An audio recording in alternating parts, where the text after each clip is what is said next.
Yes, we are live now. Hello friends, this is Himanshi and welcome to Let's Learn. सभी को good evening, नमस्कार, राम राम, सत श्री अकाल, अस्सलाम वालेकुम, what ever you feel connected with. Start करेंगे आज का सेशन। असर्शन और रीजन 5 से 6 क्वेश्चन कम से कम आते हैं पिछले कई साल से, जब से ऑनलाइन हुआ है पेपर 2020-21 के समय से, यानी 20 वाला पेपर 21 में हुआ था, तो तब से ही जो है आपके ये 5-6 क्वेश्चन आते हैं। 4 मिनिमम है, 6-7 क्वेश्चन तक चले जाते हैं। तो स्टार्ट करते हैं, समझते हैं ये क्वेश्चंस कई लोगों को मुश्किल लगते हैं, इनकी ट्रिक क्या हो सकती है, इन क्वेश्चंस को कैसे हम थोड़े से स्मार्टली सॉल्व कर सकते हैं। ये वो क्वेश्चंस हैं जो समय ज़्यादा लेते हैं आपका पढ़ने में, क्योंकि लेंदी क्वेश्चंस होते हैं, है ना। और किसी भी टॉपिक से ये क्वेश्चन आ सकता है, यानी इसका कुछ फिक्स नहीं है कि प्याजे से ही आ जाए। पूरे जितने भी आपके 30-35 टॉपिक हैं, पूरे सिलेबस में से कहीं से भी आ सकता है क्वेश्चन, है ना। तो इसके लिए आपकी एक तो कॉन्सेप्चुअल अंडरस्टैंडिंग जरूरी है, दूसरा पढ़ के समझना क्वेश्चन को, ये 2 महत्वपूर्ण चीजें हैं। और तीसरा एक और छोटा सा ट्रिक है, उस पर भी हम चर्चा करेंगे। ठीक है जी, स्टार्ट करें आज का सेशन, फटाफट समझेंगे, है ना। इनको मुश्किल है नहीं ये प्रश्न, लेकिन क्योंकि जिस तरह पूछे जाते हैं और पेडागोजी में कॉन्सेप्चुअल क्लैरिटी और ज्यादा चाहिए होती है, तो इसलिए हमें ये मुश्किल लगते हैं। तो ये आपको मुश्किल ना लगे, उसके लिए जो है आज हम प्रयास करेंगे कि इनको सॉल्व करना कैसे है, क्योंकि ये बाहर तो नहीं जा रहे, अब सिलेबस में तो ये रहेंगे, हैं पिछले 4-5 सालों से। तो अब आपको ये इनको टैकल करना सीखना है। ठीक, हर बार आते हैं, किसी भी टॉपिक से आ जाते हैं, तो एक अप्रोच आपकी डेवलप हो जाएगी इस सेशन के बाद। ये पीडीएफ आई नो, बाकी पीडीएफ्स भी जो है पेंडिंग है। हमारी टीम में भी तबीयत खराब रही लोगों की, बहुत ही कोल्ड का, और दिल्ली में जो है पोल्यूशन का पूरा समय है, तो सब अभी तक मेरा गला जो है और कोल्ड जो है प्रॉपर ठीक नहीं हुआ है, तो इस चक्कर में पीडीएफ्स आपकी डिले हुई हैं। ये आपको टेलीग्राम पे एक साथ ही मिल जाएंगी सारी पीडीएफ, जो क्लास 1 से लेकर के अभी तक की। ठीक है ना। तो गुड इवनिंग है भाई सभी को, गुड इवनिंग। चलिए शुरू कर रहे हैं, फटाफट समझते हैं कहानी क्या है। कई दिन बाद मिल रहे हैं हम लोग। लाइक शेयर सब्सक्राइब आप कर दीजिएगा, ना किया हो तो, और कोई और विचार हो तो आप बाद में कमेंट्स में बता सकते हैं। आउट ऑफ 30 क्वेश्चन हम इस तरह के करने वाले हैं, कितने ठीक हुए वो भी आप बताएंगे। नए पुराने सब तरह के क्वेश्चन हम करेंगे। ठीक, अगर हम देखें यहाँ, तो अगर आपको ये 15-20 क्वेश्चन आप कर लेंगे ना, आपसे ये क्वेश्चन गलत होने बंद हो जाएंगे, क्योंकि आप एक अप्रोच डेवलप कर लेंगे। ठीक है ना। जैसे जैसे आप आते जाएं, वैसे वैसे शेयर भी करते जाएं बाकी लोगों के साथ कि क्लास आपकी लाइव हो गई है। लेट लतीफ थोड़े चलते हैं हम, बट काम जो है वो अच्छा करते हैं। असर्शन और रीजन, AR के क्वेश्चन इसको हम बोलते हैं। सिंपल जो फंडा है, ये बैच है करियरविल पे, किसी को भी ज्वाइन करना हो तो आप करियरविल ऐप डाउनलोड करके टीचिंग सेक्शन में जाकर के KVS का, पेडागोजी स्पेशल, DTPS भी और CTET के बैचेस, इनमें एडमिशंस ओपन है 3-4 बैचेस में। मैं आपको एक सिंपल तरीका बता देती हूँ A और R के क्वेश्चंस सॉल्व करने का। असर्शन रीजन कहते हैं ना इसमें, तो इसमें 3 स्टेप प्रोसेस होती है। A को चेक करो कि ये कथन असर्शन ठीक है कि नहीं है, फिर आप R को चेक करते हो कि ये ठीक है कि नहीं है। यदि दोनों ठीक हैं तो आपकी 3rd स्टेप प्रोसेस होती है कि ये एक दूसरे के लिए ठीक है कि नहीं है, यानी आप लगा के देखते हो बिकॉज या फिर वाई, यानी ये जो बात A में कही गई है वो क्यों सही है R के कॉन्टेक्स्ट में, यानी ये जो राज और सिमरन है एक दूसरे के लिए सही है कि नहीं है। यानी हो सकता है ये स्टेटमेंट अपने आप में ठीक हो, R जो इसका रीजन दिया है वो अपने आप में ठीक हो, लेकिन क्या इसके बिकॉज का जवाब ये A दे पा रहा है, तब जाकर के A and R both true और R is the correct explanation. ठीक है, नहीं तो अगर A रिजेक्ट हो गया, A रॉन्ग है और R भी रॉन्ग है, तो फिर तो सिंपल ही हो जाएगा। तो आपको ये देखना होता है कि A सही है कि नहीं, R सही है कि नहीं, फिर दोनों एक दूसरे के लिए सही है या नहीं। दोनों में से कोई एक भी गलत निकल जाए तो ये पूरा प्रोसेस फॉलो करने की जरूरत ही नहीं है, फिर आपको समझ में आ जाएगा कि ये दोनों सही या दोनों गलत हो सकते हैं, बट एक्सप्लेनेशन या कोई एक चीज इसमें से गलत है। दोनों सही हो तब आप तीसरी स्टेज पे जाते हैं कि भाई A and R are true and R is the correct explanation of A। ये कहानी आपको और अच्छे से समझ में आएगी जब हम इसको अप्लाई करेंगे अभी। ठीक है, चलिए समझते हैं। क्वेश्चन नंबर 1 उठाएंगे, क्या कहता है, children should be provided with love, care and lot of opportunities to develop and learn in early childhood. Early childhood बोले तो 2 से 6 वर्ष के दौरान क्वेश्चन ये कहता है आपसे कि बच्चों को ढेर सारा प्यार आपको देना चाहिए, केयर करनी चाहिए उनका देखभाल, है ना, warmth and lot of opportunities to develop and learn in early childhood. बहुत सारे अवसर खेलने के, कूदने के, डेवलप होने के मिलने चाहिए बच्चे को, तो देखभाल और बहुत सारे अवसर प्रदान करने चाहिए। कब, प्रारंभिक या पूर्व बाल्यावस्था जिसको हम कहते हैं, पूर्व बाल्यावस्था 2 से 6 वर्ष। तो यहाँ बच्चा खेले कूदे, उसको प्यार दिया जाए, है ना, उसकी केयर की जाए, उसको प्रेम मिले और बहुत सारी अपॉर्चुनिटीज मिले जिसमें बच्चा खेल कूद करके अपनी समझ विकसित करे, प्ले वे में जाए, ये वही एज है। ठीक है ना। इसी को हम अंजलि क्या कहते हैं, प्री ऑपरेशनल स्टेज भी कहते हैं प्याजी की भाषा में। ठीक है, ये वही एज है जिसमें बॉर्नवीटा का एड आपको ये बताता है कि बच्चे के दिमाग का विकास 90% दिमाग का विकास 5 वर्ष की उम्र तक हो जाता है, यानी ये बहुत ही क्रूशियल एज है, महत्वपूर्ण अवस्था है। ये बात तो सही है कि अर्ली चाइल्डहुड में हमें ये सारे अवसर देने चाहिए, कोई नेगेटिव बात तो नहीं है कि अवसर ना दें, कोई रीजन तो नहीं है हमारे पास कि अवसर मत दो। तो ये ए इज ट्रू, इतना पढ़ के हमें समझ में आ गया एक स्टेटमेंट, आपको इसको देख के घबराना नहीं है ना, आपने घबराना नहीं है, आपको पहले स्टेप ए चेक करना है, फिर आर चेक करना है। और जितने ज्यादा क्वेश्चन ये वाले प्रैक्टिस कर लोगे उतनी स्पीड बढ़ जाएगी, पेपर में समय कम लगेगा सॉल्व करने में। क्योंकि इसका एक ड्रॉबैक यही है, ये क्वेश्चन उतने मुश्किल नहीं होते बट समय ज्यादा ले लेते हैं आपसे सॉल्व करने में। रीजन क्या है इसका जो इन्होंने दिया है, आर क्या है, outcome of severely deprived childhood can be easily modified in later years, यानी जो गंभीर रूप से वंचित बाल्यावस्था के परिणामों को बाद के वर्षों में बदलना बहुत आसान होता है। यानी सीवियरली डेप्राइव्ड चाइल्डहुड, यानी बचपन में अगर प्रेम नहीं मिला, खाना ठीक से नहीं मिला, प्रेम नहीं मिला तो आगे ट्रस्ट से लेकर के और बहुत सारे कॉन्फिडेंस से लेके सेल्फ एस्टीम से लेके बच्चे में बहुत सारी दिक्कतें बाद में वो महसूस करेगा, क्योंकि बचपन में प्रेम नहीं मिला या केयर नहीं मिली या खेलने कूदने के अवसर नहीं मिले। तो जितना बेहतर विकास हो सकता था, चाहे वो मानसिक रूप से हो, शारीरिक रूप से हो, पोषण जिसको हम कुपोषण का शिकार कहते हैं ना, वो आमिर खान वाला ऐड आता था टीवी में कि भारत में इतने बच्चे जो है हर साल कुपोषण के शिकार होते हैं, यानी माल न्यूट्रिशन, न्यूट्रिशन जितना मिलना चाहिए, जिसको हम कहते हैं कि एक हमारी संतुलित आहार की जब हम बात करते हैं कि जिस आहार में सारे ही पोषक तत्व समान मात्रा में हो, बैलेंस डाइट जिसको हम कहते हैं, वो भी नहीं मिला बच्चे को बचपन में, खेलने का भी मौका नहीं मिला, खाने को भी ठीक से नहीं मिला, प्रेम भी ठीक से नहीं मिला, तो इमोशनली भी बैंड बज गई। तो ये सब का जो प्रभाव है इसको आप बाद में इजीली चेंज कर सकते हैं, ये कहना गलत होगा। जो शुरुआती बचपन, ये पूरी डिबेट है कि अर्ली वर्सेस लेटर डेवलपमेंट की, कि जो आपके पूरे जीवन के शुरुआती साल हैं अगर वहां पे कमी रह गई तो आप उसको ठीक नहीं कर पाओगे लाइफ लॉन्ग भी, वो जो वंचित रह जाना है, क्योंकि अर्ली लाइफ एक्सपीरियंसेस का प्रभाव ज्यादा होता है बाद वाले से। बचपन नहीं भूलते हो आप, आपके पास आज कितने भी पैसे आ जाएं, अगर गरीबी में बहुत ज्यादा सीवियर गरीबी आपने देखी है बचपन में, तो वो कहीं ना कहीं एक डर रहता है। या फिर सेक्सुअल अब्यूज बच्चे के साथ बचपन में अगर हुआ है तो वो कितना भी पावरफुल क्यों ना हो जाए कल को, फिर भी वो सेफ महसूस ना करना कहीं ना कहीं साथ चलता है। तो बहुत मुश्किल है, बहुत सारे साइकोलॉजिस्ट, बहुत सारी काउंसलिंग के बावजूद भी पूरी तरह से इंपैक्ट को नल एंड वॉइड नहीं कर सकते हम, जो शुरुआती बचपन में हुआ है इंपैक्ट। इवन फ्रॉइड तो कहते हैं 7 साल तक आपकी पर्सनैलिटी फॉर्म हो गई, उसके बाद तो बस गेम है। तो ये कहना यहाँ पे गलत है, ये स्टेटमेंट ही अपने आप में गलत है कि गंभीर रूप से वंचित बाल्यावस्था के परिणामों को बाद के वर्षों में आप ऐसे बदल देंगे। शुरुआत का जीवन जो है नींव है आपके लिए, नींव ही खराब हो जाएगी तो दिक्कत होगी। ज्यादातर मनोवैज्ञानिक इस बात से सहमत हैं। तो ये ए तो सही था कि भाई केयर दो, क्यों दो केयर, क्योंकि ये सब चीजें अच्छे से बच्चे को विकसित करने में मदद करेंगी। लेकिन ये डेप्राइव चाइल्डहुड को आप रिवर्स कर देंगे तो आपको भी पता है कि डेवलपमेंट में रिवर्स नहीं होता। आप क्या कर सकते हो, करेक्शन कर सकते हो, मॉडिफिकेशन कर सकते हो, अमेंडेबिलिटी कर सकते हो, है ना, संशोधन कर सकते हो, लेकिन डेवलपमेंट में रिवर्स गियर नहीं होता, ऑटो की तरह पीछे धक्का मार के ले जाना पड़ता है। तो आप रिवर्स में जाकर के ठीक नहीं कर पाओगे जो अर्ली चाइल्डहुड, जो मेन विकसित होने की उम्र थी बच्चे की, अगर उस समय पे चीजें नहीं मिल पाई तो ए तो रॉन्ग हो गया, ये आर तो रॉन्ग हो गया, सिंपल है। फिर तो इसमें थर्ड स्टेप चेक करने की जरूरत नहीं है कि आर ए के लिए सही है कि नहीं है, ये तो अपने आप में स्टेटमेंट गलत है, आपकी पेडागोजिकल नॉलेज ये बता देगी। तो A is true but R is false, simple है, A is true but R is false. कितने लोग दे पा रहे हैं, 64% लोग सही जवाब इसका दे रहे हैं कि भाई ए तो सही है बट आर गलत है। अब एक दूसरे के लिए सही है नहीं सही है वो तो स्टेप तब चेक करते हैं हम, पहले हमने ये देख लिया हो कि ए और आर एक दूसरे के लिए सही है कि नहीं है। इन दोनों का अपने आप में सही होना बहुत जरूरी है, तभी आप तीसरे स्टेप पे जाते हैं जो मैं आपको यहां बता रही थी कि अगर ये ए और आर ही ठीक नहीं है, यानी ये ए और आर असर्शन यानी कथन और कारण, ये अपने आप में अगर ठीक नहीं है तो आपको चेक ही नहीं करना कि ये आर ए के लिए ठीक है कि नहीं है। इन दोनों के ठीक होने के बाद, यानी अपने आप में ये राइट है, फिर आप तीसरा स्टेप होता है कि एक दूसरे के लिए राइट है कि नहीं है। ठीक है, आगे बढ़ेंगे क्वेश्चन नंबर 2 पर। क्या कहता है क्वेश्चन नंबर 2? ये कहता है teacher should focus upon and encourage children to develop metacognition ability to think on one's own thinking, यानी अध्यापकों को बच्चों में अधिसंज्ञान या परासंज्ञान अपने ही चिंतन के बारे में सोचने की योग्यता के विकसित करने पर बल और बढ़ावा देना चाहिए। यानी मेटा कॉग्निटिव एबिलिटीज को इंप्रूव करने की बात करनी चाहिए टीचर्स को बच्चों में। मेटा कॉग्निशन क्या है, हर बार एक क्वेश्चन आता है, 2018 से लगातार आ रहा है, 25 आ गया है अब, है ना, एक से ज्यादा क्वेश्चन भी आ जाते हैं कई बार।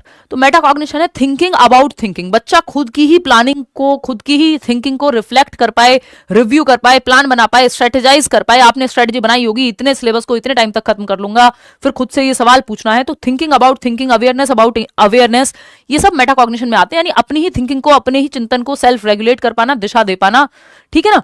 तो अध्यापक को बच्चों में अधिसंज्ञान अपने ही, यानी कॉग्निशन पे भी सोच पाना, बियॉन्ड कॉग्निशन जा पाना, मेटा कॉग्निशन, मेटा का मतलब होता है बियॉन्ड, जो फेसबुक ने भी मेटा बनाया ना, यानी बियॉन्ड दिस जो एग्जिस्ट करता है। तो थिंकिंग के बियॉन्ड जाना, थिंकिंग पे सोच पाना, तो ये तो अच्छी बात है, बच्चे के दिमागी विकास के लिए अच्छा होता है, पॉजिटिव बात है कि metacognition is the ability to think on one's own thinking, अपनी चिंतन कि मैं ऐसा क्यों सोच रहा हूं, मैं ओवर थिंक क्यों कर रहा हूं, इस बात पे आप सोच पा रहे हो।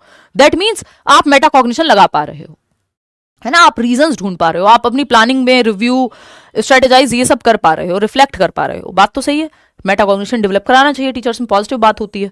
रीजन क्या है इसका? Metacognitive knowledge is helpful for children to self regulate their thinking. यानी ये जो अधिसंज्ञानात्मक या परासंज्ञानात्मक ज्ञान होता है वो बच्चों को अपने चिंतन को स्वयं नियंत्रित करने में मदद देता है। अगर आपको ये पता चल जाएगा कि आप ओवरथिंक क्यों कर रहे हैं या आपको पेपर कैसे निकालना है, इसकी स्ट्रेटजी कैसे बनानी है, तो आप खुद को ही तो दिशा दे रहे हैं, अपने एक्शंस को ही आप रेगुलेट कर पाएंगे, इतने घंटे पढ़ाई हुई कि नहीं हुई। ठीक है, तो metacognition is thinking about thinking, आप अपने ही चिंतन को दिशा दे पा रहे हैं, अपने ही चिंतन पे सोच पा रहे हैं। अब ये भी सही है, ये भी सही है, अब आपको चेक करना है कि क्या ये इसके लिए सही है, बीच में बिकॉज लगा के देख लो। Teacher should focus upon and encourage children to develop metacognition ability to think on one's own ability because.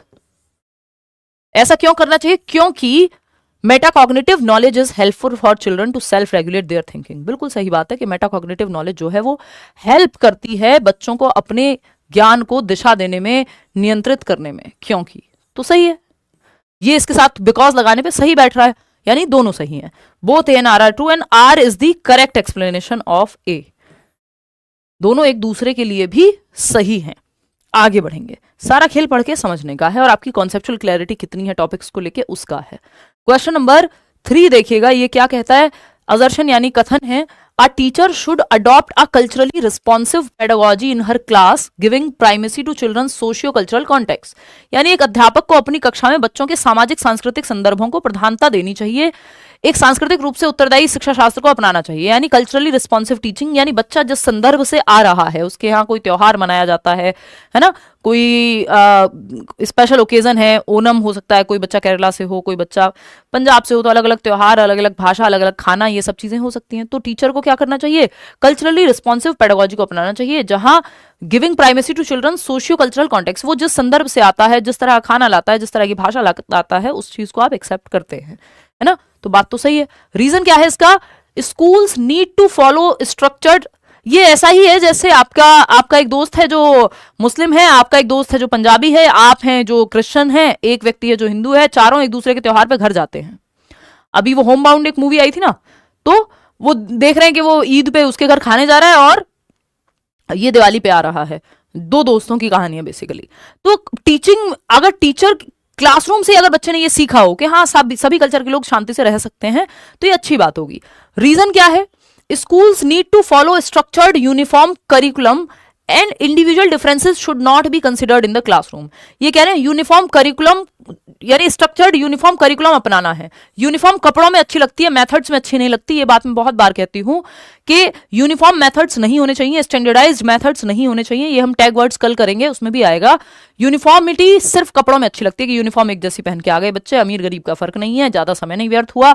लेकिन मेथड्स में डिफरेंशिएटेड इंस्ट्रक्शन अच्छी लगती है, इंडिविजुअल डिफरेंसेस होने चाहिए। यूनिफॉर्म मेथड्स ठीक नहीं होते, ये अपने आप में गलत है ना। कि इंडिविजुअल डिफरेंसेस का ध्यान मत दो भाई, इंडिविजुअल डिफरेंसेस का ध्यान नहीं दोगे तो रोबोट्स बन जाएंगे। हर बच्चा अलग है, किसी के घर में कोई भाषा बोली जाती होगी, किसी के घर में कोई खाना खाया जाता होगा, किसी घर में कोई और त्योहार मनाया जाता होगा। तो ये कह रहे हैं इंडिविजुअल डिफरेंसेस का ध्यान मत दो।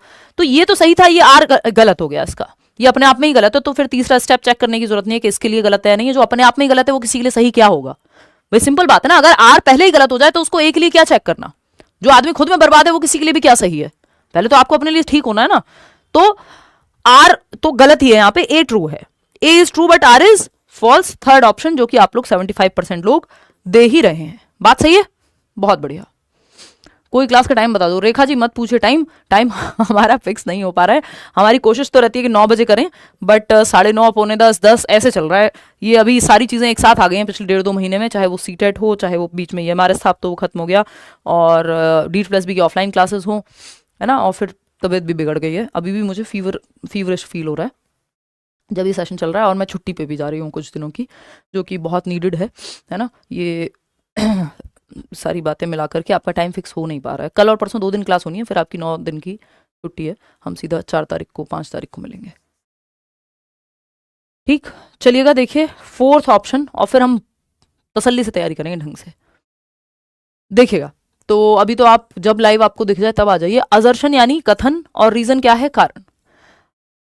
इस बीच आपको नोट्स अपडेट करा के दे दिए जाएंगे सभी के लिए फ्री, वो मैं आपको अपडेट कर दूंगी उस पर।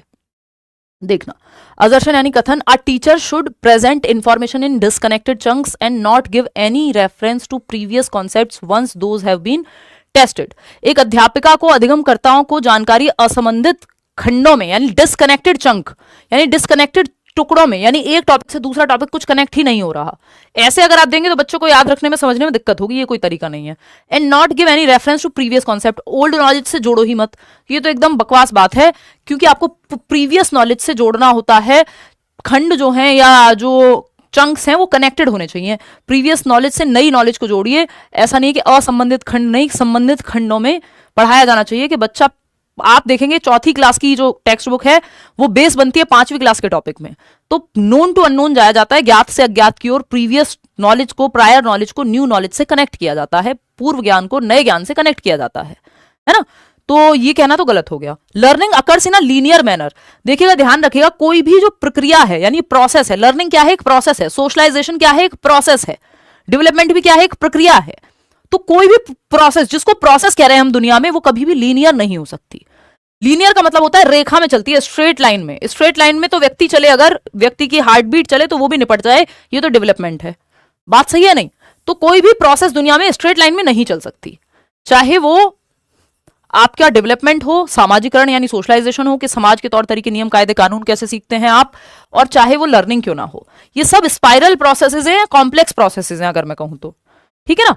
तो ये आगे पीछे तो जाएंगी या कॉम्प्लेक्स हैं, ग्रेजुअली होंगी, लीनियर नहीं है कि सेम गति से, कि कल 2% सामाजिकरण हुआ, 2% कल सीखा, 2 ही आज सीखा, 2 ही परसों सीखा, 2 ही उसके अगले दिन सीखे। किसी दिन आप कम सीखते हैं, किसी दिन आप ज्यादा सीखते हैं, किसी दिन आप ज्यादा घंटे पढ़ते हैं फिर भी कम सिलेबस कवर होता है, किसी दिन आप कम घंटे पढ़ते हैं और आपकी इफेक्टिविटी या प्रोडक्टिविटी इतनी होती है कि आप ज्यादा कवर कर पाते हैं। तो ये स्ट्रेट लाइन कुछ नहीं है कि 2 + 2 + 2 दूनी 4, 2 दूनी, ये उसी हिसाब से नहीं, मैथमेटिक्स नहीं है ना। प्रोसेस कोई भी मैथमेटिक्स नहीं है कि आप मान लीजिए स्विमिंग सीखने गए, जितना आपने शुरू के 2 दिन में सीखा उतना ही आप अगले 2 दिन में भी सीखेंगे। हो सकता है कुछ दिन आपको लगे यार आपको कुछ समझ ही नहीं आ रहा, फिर आप देख रहे हैं यार इतने मजबूत हो गए आप जिसकी हद नहीं है। तो लीनियर नहीं होती कोई भी प्रोसेस, रेखीय नहीं हो सकती, यानी सीधी रेखा में नहीं चल सकती। वो आपने मूवीज में खूब देखा होगा, नाटकों में खूब देखा होगा, टीवी सीरियल्स में, कि जो पल्स है व्यक्ति की ऐसे ऐसे चल रही होती है, अगर वो ऐसे हो जाए स्ट्रेट लाइन तो बंदा खत्म, tata bye bye finish, RIP rest in peace. तो ऐसे ही सारी प्रोसेस जो हैं वो ऊपर नीचे होके चलती हैं, कॉम्प्लेक्स होती हैं, स्पाइरल वे में जाती है, ना कि लीनियर वे में। तो ये तो हम कह नहीं सकते कि लर्निंग जो है लीनियर प्रोसेस है, सीधी रेखा में चलेगी, नहीं। तो ये भी गलत और ये भी गलत। बहुत ही बढ़िया, both A and R are false. क्या है? दोनों फॉल्स हैं, बच्चे की भलाई की बात नहीं हो रही है यहाँ पे, सिंपल है, both A and R are false, A और R दोनों गलत हैं। आगे बढ़ेंगे, आगे बढ़ेंगे नेक्स्ट क्वेश्चन पे। नेक्स्ट क्वेश्चन क्या है? क्वेश्चन नंबर 5 है असर्शन और रीजन। क्या कहता है असर्शन और रीजन? कथन क्या है भाई? ये कहता है, a teacher encourages students to make a presentation about their local heritage for the school project.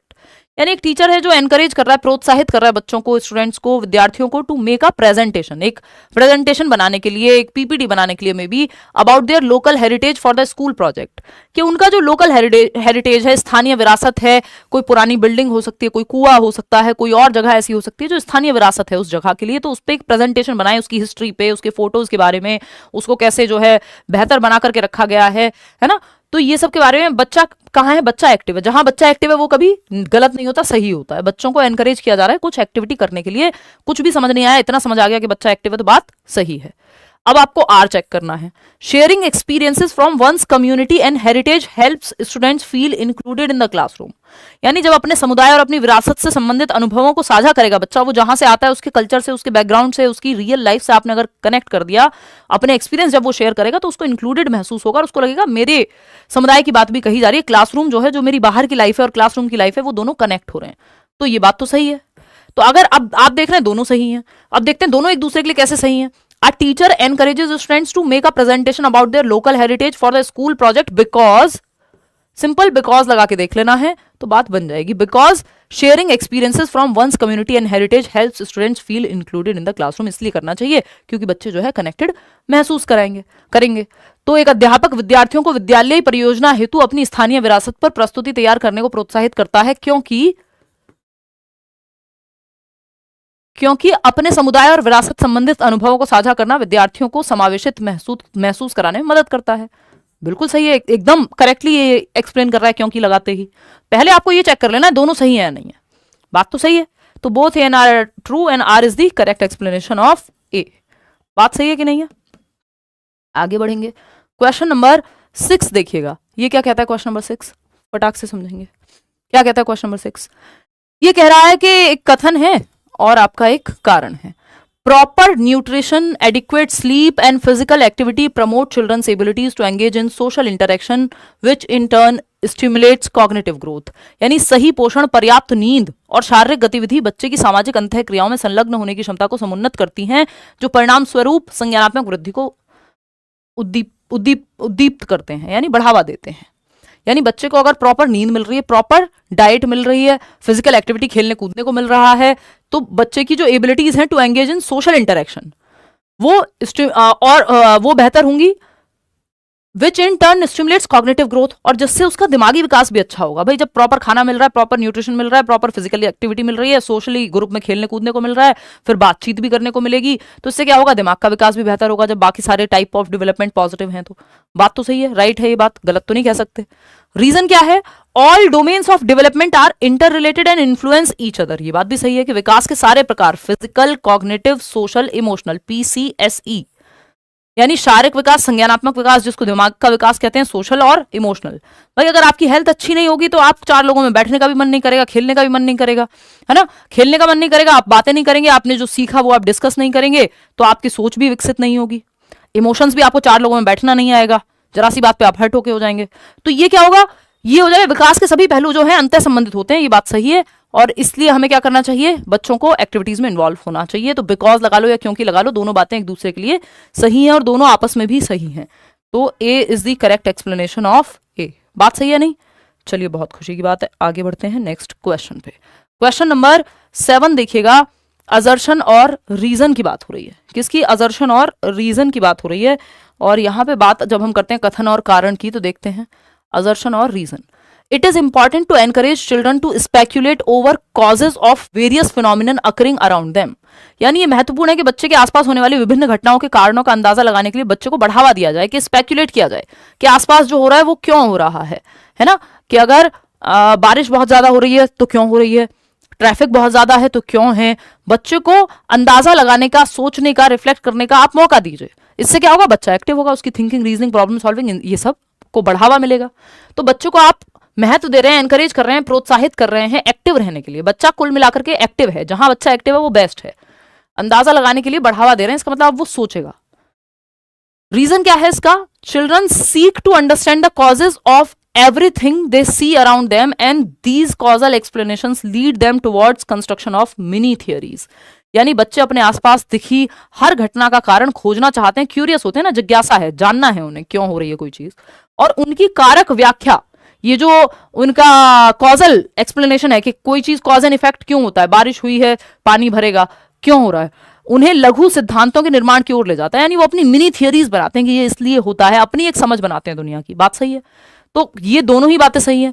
तो ये हम क्यों कह रहे हैं कि स्पेकुलेट करने दीजिए, क्योंकि वो अपनी एक समझ बनाएंगे, बिकॉज वो अपनी एक समझ बनाएंगे, दोनों एक दूसरे के लिए सही हो गए, है ना। एक ये इसका जो रीजन है एकदम सही है कि आप उनको मौका देंगे, एनकरेज करेंगे अपने कॉन्सेप्ट बनाने के लिए, तो एक्टिव होंगे अगर वो, तो अपने कॉन्सेप्ट बनाएंगे। रीजन सही है, A and R are true and R is the correct explanation of A. 95% लोग सही जवाब इसका दे रहे हैं। आगे बढ़ जाएंगे हम इसके साथ। क्वेश्चन नंबर 8 देखिएगा, असर्शन और रीजन की जब हम बात कर रहे हैं तो ये क्या कहता है भाई, ये कहता है असर्शन की जब हम बात कर रहे हैं, कथन, teacher should make efforts to connect new concepts to children's prior experience at home. यही बात तो हम कर रहे थे कि अध्यापिका को या अध्यापक को नए संप्रत्यों को, नए कॉन्सेप्ट को, नए टॉपिक्स को बच्चों के पूर्व अनुभवों से, यानी ओल्ड नॉलेज से बच्चे के जोड़ने का प्रयत्न करना चाहिए। यानी नोन टू अननोन, नया टॉपिक क्या है, अननोन है, बच्चे के लिए अज्ञात है। जो वो पहले जानता है वो ज्ञात है, नोन है, तो नोन टू अननोन लेके जाएंगे आप उसको। जो प्रीवियस नॉलेज है बच्चे की, उससे न्यू नॉलेज को कनेक्ट करेंगे। ये बात कोई गलत है? सही है। जो बच्चे ने घर पे सीखा है और जो आप उसको सिखा रहे हैं, यानी जो वो जानता है और जो वो नया जानेगा, उन दोनों को कनेक्ट कर दीजिए, अच्छी बात है। रीजन क्या है, learning is a continuous process that takes place outside the school as well. यानी अधिगम एक निरंतर चलने वाली प्रक्रिया है। ऐसा नहीं है कि स्कूल के बाहर लर्निंग बंद हो गई है, वो सीख रहा है निरंतर रूप से, चाहे वो नाना के यहाँ जाए, नानी के यहाँ जाए, मतलब सेम ही जगह रहते होंगे दोनों, है ना, चाहे वो बुआ के यहाँ जाए, चाहे वो मामा के यहाँ जाए, बात बराबर है, वो कहीं भी जाए, वो ट्रिप पे लेके जाएं आप उसको, चाहे बाजार लेके जाएं, वो दिमाग उसका एक्टिव है, वो सीख रहा है हर टाइम। लर्निंग कोई सिर्फ स्कूल में होने वाली प्रक्रिया नहीं है, हर जगह होगी, है ना। तो अधिगम एक निरंतर प्रक्रिया है जो विद्यालय के बाहर भी होती है। तो आपको तो बच्चे की प्रीवियस नॉलेज को, जो भी उसने कहीं बाजार में देखा, कहीं पे घूमने गया था वहां देखा, वो सब कनेक्ट करने का मौका आपको देना चाहिए। तो लर्निंग को अगर आप प्रीवियस नॉलेज को नई नॉलेज से कनेक्ट करेंगे तो क्या होगा, क्योंकि इस ऐसा क्यों करा रहे हैं हम, क्योंकि because learning is a, because लगा लो, सही लगेगा आपको ये, because learning is a continuous process that takes place outside the school as well. सही बात है, स्कूल के बाहर भी होती है, इसलिए हम ऐसा करने को कह रहे हैं। सिंपल, खत्म।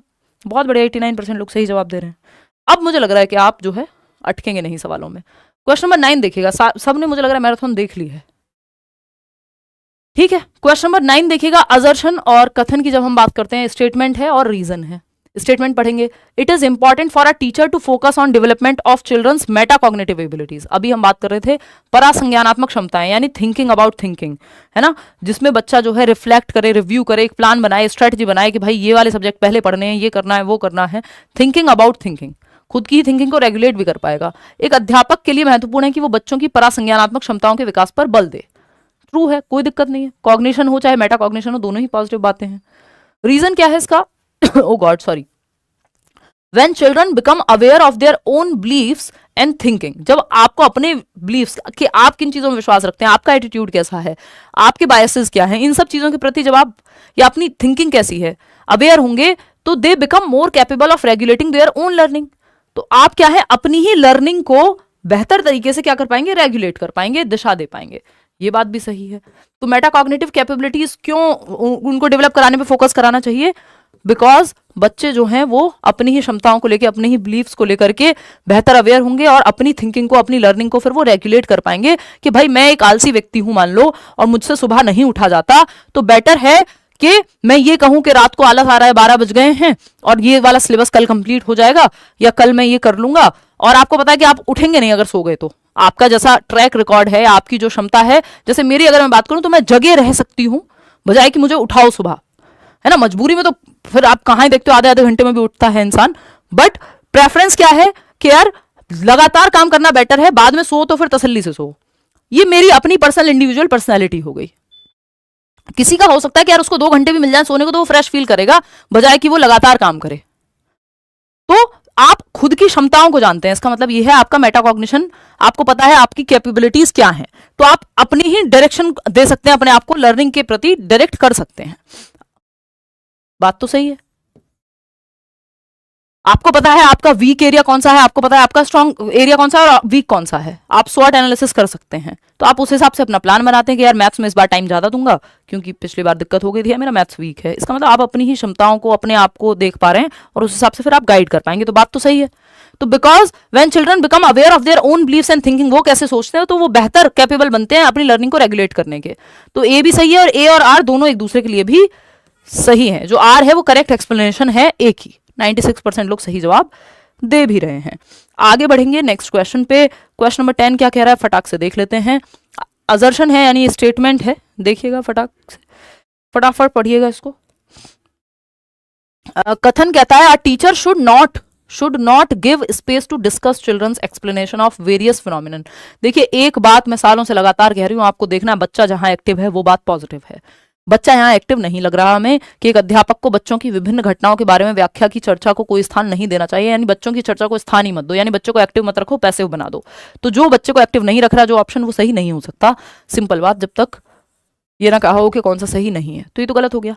रीजन क्या है इसका, children are not capable of developing causal explanation on their own, के बच्चे जो है एक कारक व्याख्या नहीं निकाल पाते, यानी एक चीज से दूसरी चीज के बीच में क्या रिलेशन नहीं निकाल पाएंगे। ये आप कैसे मान ले रहे हैं भाई, कर पाएंगे बच्चे, अपने अनुभव के आधार पर निकाल पाते हैं जितना निकालते हैं। तो ये नॉट कैपेबल कहना तो अपने आप में गलत हो गया। तो दोनों ही गलत हैं, both A and R false, and आगे की बात बचती नहीं। 88% लोग सही जवाब दे रहे हैं इस बात का। चलिए आगे बढ़ते हैं, क्वेश्चन नंबर 11 देख लेते हैं। देखिए ये क्वेश्चन बस लेंदी है पढ़ने में, ऐसा नहीं है कि कोई बहुत मुश्किल सवाल है ना, वो हो नहीं सकते, क्योंकि अगर आपने सारे टॉपिक्स को ठीक से पढ़ा है तो ऐसा थोड़ी है कि कहीं चांद से मून से आएंगे क्वेश्चंस निकल करके। आपका कॉन्सेप्ट कितना क्लियर है ये सवाल आपके चेक कर लेते हैं, और थोड़ा सा पढ़ के आप कितना समझ पाते हैं।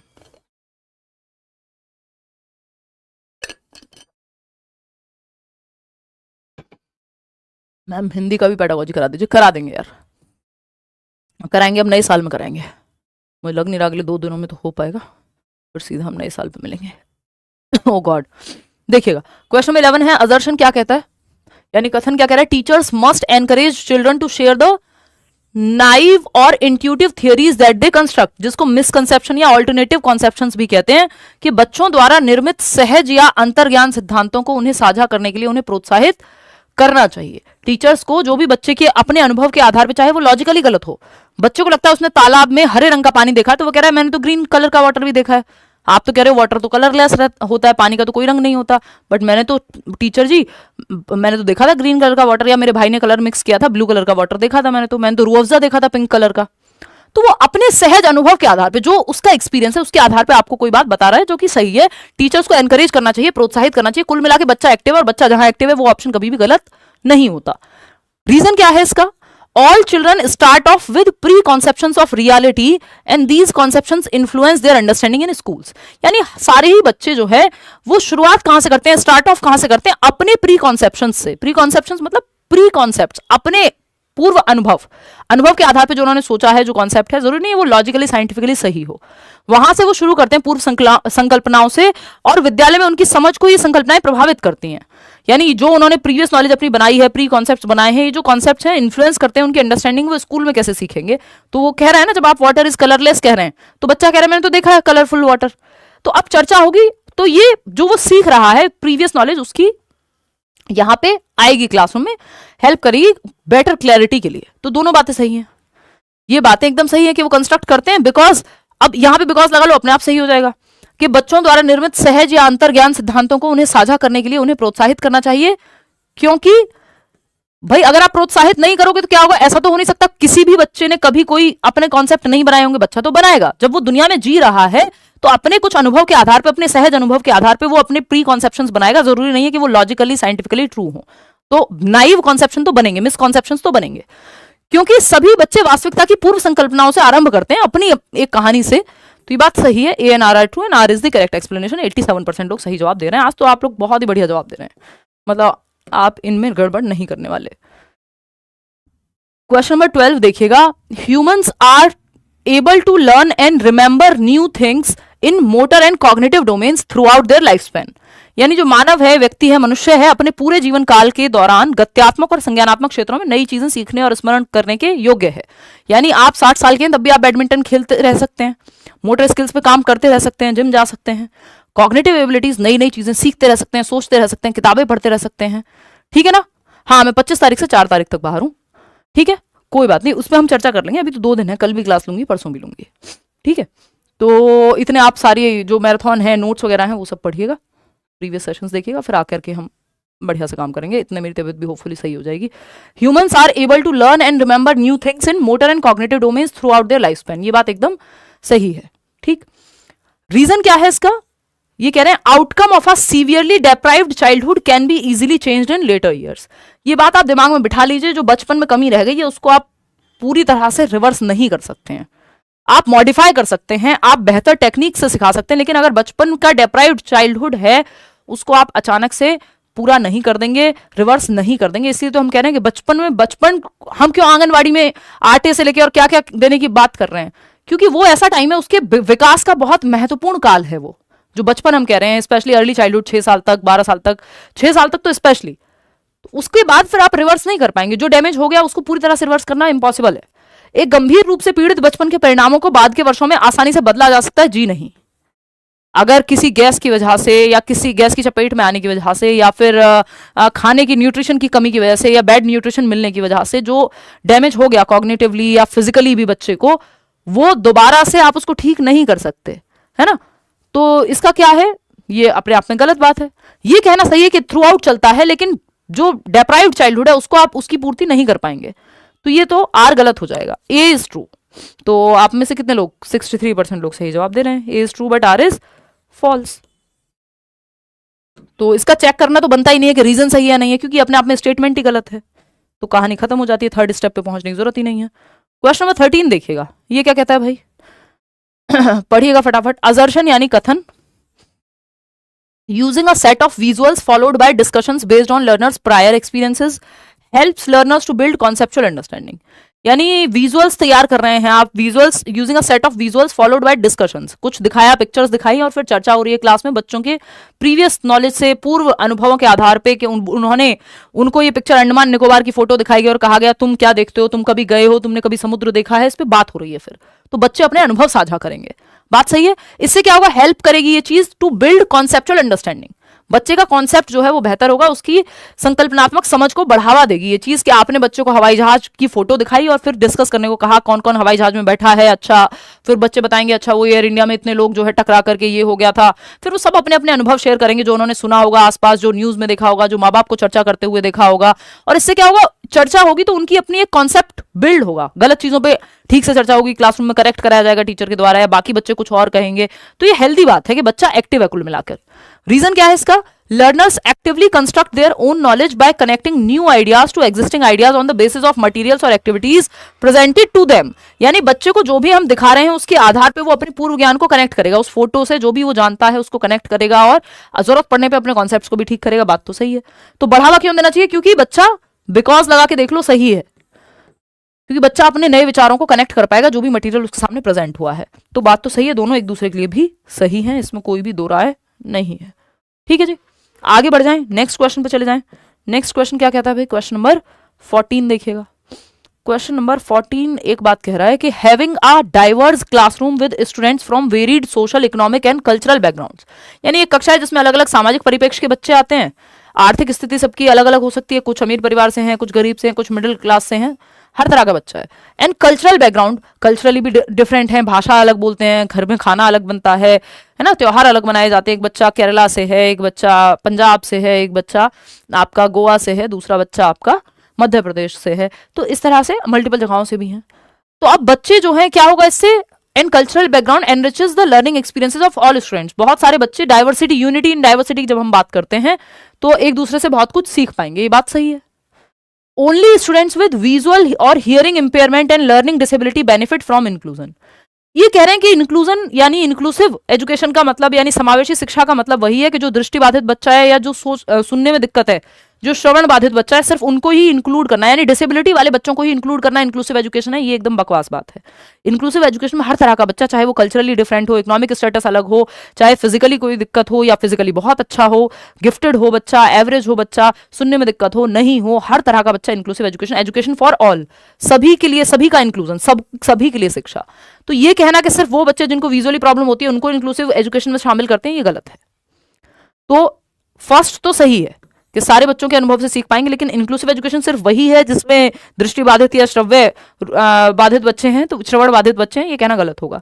तो आर तो फॉल्स हो गया, ए ट्रू है। तो ए बोथ तो ट्रू नहीं हो सकते, both A and R true कैसे हो जाएंगे जब आर गलत है। तो both A and R false भी नहीं हो सकते क्योंकि A is true but R is false. तो थर्ड ऑप्शन ही बचता है इसके केस में, कोई और ऑप्शन आपका बचता ही नहीं है। 83% लोग सही जवाब दे रहे हैं इसका। क्वेश्चन नंबर 15 देखिएगा, ये क्या कहना चाहता है, learning and development are related to each other. यानी जो अधिगम है और विकास है ये दोनों एक दूसरे से जुड़े हुए हैं, रिलेटेड हैं, संबंधित हैं। ये बात गलत है कि सही है? बिल्कुल सही है। ये मैंने आपको फर्स्ट डे पे भी बताया था, लर्निंग, डेवलपमेंट, मैचुरेशन, ग्रोथ, ये सब डेवलपमेंटल प्रोसेसेस हैं, विकासात्मक प्रक्रियाएं हैं, एक दूसरे से जुड़ी हुई हैं। इस बात में कोई भी दो राय या कोई भी डाउट नहीं होना चाहिए। रीजन क्या है इसका, learning creates new conditions for development. अब ये हमें देखना है कि रीजन जस्टिफाई कर रहा है कि नहीं कर रहा है। 94% लोग ए दे रहे हैं, चलो देखेंगे अभी। तो learning creates new conditions for development, यानी जो अधिगम है वो विकास के लिए नई स्थितियां सृजित करती है। यानी अगर आप कुछ सीख रहे हैं तो ये नई कंडीशंस पैदा करेगा विकास के लिए। देख लेते हैं, देखिए इंटर रिलेटेड तो है, इतनी बात तो क्लियर है। लर्निंग में हम मानते हैं कि आपने पढ़ना सीखा है ना, आपने रीड करना सीखा, रीडिंग सीखी। अब रीडिंग से क्या हुआ, आपने बहुत सारी किताबें पढ़ी, लिटरेचर पढ़ा, मूवीज देखी, मान लो आपने हिस्ट्री पढ़ी है ना, आपने रीड करना सीखा, इससे आपने हिस्ट्री पढ़ी क्योंकि आपको रीडिंग आ गई। हिस्ट्री की कोई वीडियो देखी, जानकारी जुटाई। अब रीडिंग जब आपको आती है तो आपने ये हिस्ट्री, पॉलिटी, व्हाटएवर आपने देखी, आप दुनिया घूमने गए। अब आपकी जो समझ है ओवरऑल वो बेहतर हो गई है ना, अब आपकी समझ बेहतर हो गई, यानी आपका कॉग्निटिव डेवलपमेंट हुआ इस चीज से कि पढ़ना, रीडिंग एक एफर्टफुल प्रोसेस है। लर्निंग क्या है, जिसमें एफर्ट प्लस प्रैक्टिस लगे। भाई रीडिंग आप एफर्ट मार मार के सीखते हो, ए से एप्पल, बी फॉर बॉल, ये सब कर करके आपने रीडिंग सीखा। एफर्ट और प्रैक्टिस, प्रयास से, अभ्यास से। अब ये एफर्ट प्रैक्टिस करके रीडिंग सीखी, रीडिंग एफर्ट मार मार के आप कुछ लर्न कर रहे हैं हर दिन नया, इससे आपकी समझ, आपके दिमाग का विकास होगा कि नहीं होगा? बिल्कुल होगा। तो लर्निंग क्या है? नई सिचुएशन पैदा करती है डेवलपमेंट के लिए। अगर आप कभी कुछ नया सीखते ही नहीं तो आपका डेवलपमेंट होता ही नहीं, आप अभिज्ञ ऐसे ही मर जाते अंधकार में ही, ठीक है ना? तो लर्निंग जो है नई सिचुएशन, नई कंडीशन पैदा करती है कई बार डेवलपमेंट के लिए। बात सही है? तो ये दोनों एक दूसरे के लिए सही है। इसमें बिकॉज भी आप चाहें तो लगा करके देख सकते हैं कि ये दोनों रिलेटेड हैं, बिकॉज लर्निंग जो है नई कंडीशंस कई बार डेवलपमेंट के लिए पैदा करती है। तो both and R are true and R is the correct explanation of A. हम नकार नहीं सकते कि ये बात दोनों में से कोई भी गलत है, हमें मानना ही पड़ेगा। आगे बढ़ेंगे, क्वेश्चन नंबर 16 देखिएगा। क्वेश्चन नंबर 16 क्या कहता है भाई? ये कह रहा है कि एक कथन है, समीर आ 6 year old can not do task of conservation and seriation. Sameer एक 6 वर्ष का बच्चा है जो कंजर्वेशन का जो टास्क है और सीरिएशन का टास्क है वो नहीं कर पाता अभी, क्योंकि वो 6 वर्ष का बच्चा है। बात सही है नहीं? 6 वर्ष के बच्चे में कंजर्वेशन आ जाता है क्या? खुद सोचो, मैं क्यों बताऊं।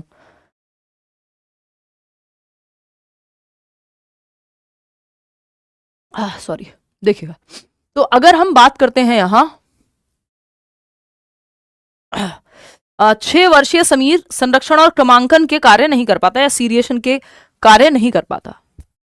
खुद सोचना भाई, नहीं कर पाएगा क्योंकि 6 वर्ष का है, और 7 से 11 वर्ष कॉन्क्रीट ऑपरेशनल में आता है कंजर्वेशन और सीरिएशन। प्याजी की थियोरी कभी पढ़ी होगी आपने, नहीं पढ़ी होगी तो पढ़ लीजिएगा, यूट्यूब पे भी है, बैच में तो मैं कराऊंगी ऑफ कोर्स। रीजन देखिएगा, children in pre operational stage have difficulties in considering multiple aspects of a situation. यानी प्री ऑपरेशनल स्टेज के जो बच्चे होते हैं, या प्री कॉन्क्रीट स्टेज भी ये कह सकता था चाहता तो, ठीक है ना? तो प्री ऑपरेशनल पूर्व संज्ञात्मक जो प्याजे की सेकंड स्टेज है, 2 से 7 वर्ष के बच्चे जहां आते हैं, और ये बच्चा है 6 साल का, तो ये 6 साल का बच्चा है तो ये प्री ऑपरेशनल में ही आएगा। Children in pre operational stage have difficulties in considering multiple aspects of a situation. एक सिचुएशन के मल्टीपल पहलू नहीं देख पाते वो।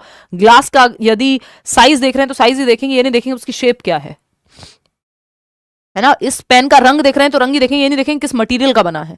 हर एक पहलू से नहीं देख पाते चीजों को, है ना? तो 6 वर्षीय समीर जो है संरक्षण और क्रमांकन के कार्य नहीं कर सकता। क्यों? ये बात तो सही है, क्योंकि 6 वर्ष का है और प्री ऑपरेशनल स्टेज में। और ये जो कंजर्वेशन है, कंजर्वेशन, क्लासिफिकेशन और सीरिएशन, ये सीसीएस 3 गुण जो है 7 से 11 में मैं आपको बता के चलती हूँ प्याजे की स्टेज में आते हैं, और ये अभी नहीं आएंगे क्योंकि 2 से 6 वर्ष का बच्चा है, क्योंकि कई पहलू नहीं देख पाता। तो ये दोनों एक दूसरे के लिए ये बातें एकदम सही है। कितने लोग सही जवाब दे रहे हैं? 81% लोग। चलिए जी, ए एंड आर आर सही, और R is the correct explanation of A. भाई क्यों नहीं कर पाता? बिकॉज, लगा के देख लो, because children in pre operational stage have difficulties in considering multiple aspects of a situation. क्योंकि ये प्री ऑपरेशनल स्टेज में, और प्री ऑपरेशनल स्टेज में कैसे पता लग रहा है हमें? क्योंकि 6 साल का है तो इसको डिफिकल्टी होगी मल्टीपल एस्पेक्ट्स को कंसीडर करने में, और मल्टीपल एस्पेक्ट ही कंसीडर करने होते हैं कंजर्वेशन में, ठीक है? सीरिएशन तो इसके अंदर एक छोटी सी प्रक्रिया है। चलिएगा आगे बढ़ेंगे, तो ये both are A and R are true हो जाएंगे। क्वेश्चन नंबर 17 देखिएगा, ये क्या कहता है? कथन है कि in middle school teachers should encourage boys to study mathematics and sciences rather than languages. यानी मिडिल स्कूल में जहां 6 to 8 क्लास की मान लो हम बात कर रहे हैं, ये पेपर 1 पेपर 2 दोनों के लिए है। आप ये मत सोचिएगा कि पेपर 1 के लिए है कि सिर्फ पेपर 2 के लिए है, सिर्फ कुछ नहीं होता। सीडीपी सिलेबस सेम है, टॉपिक सेम है, क्वेश्चंस का लेवल भी सेम होता है। देखिएगा बहुत माइन्यूट, कभी कभार वो कोई गारंटी नहीं होती, कई बार पेपर 1 में मुश्किल क्वेश्चन आ जाता है और कई बार पेपर 2 में, तो कोई उसकी कोई वो नहीं है, वो एक ही लॉट के पेपर से बनते हैं। माध्यमिक स्कूल में शिक्षकों को लड़कों को भाषा पढ़ने के बजाय गणित व विज्ञान के विषयों को पढ़ने के लिए प्रोत्साहित करना चाहिए। एकदम बकवास बात है, जेंडर बायस, जेंडर स्टीरियोटिपिकल बात है कि जो चला रहा है इसके पीछे कोई साइंटिफिक एविडेंस नहीं है कि लड़कों को भाषा की जगह गणित पढ़ाओ। रीजन क्या है? Boys do not have the inherent abilities to study language. ये सब फालतू बातें होती हैं, स्टीरियोटाइप कभी भी साइंटिफिक होते ही नहीं है ना?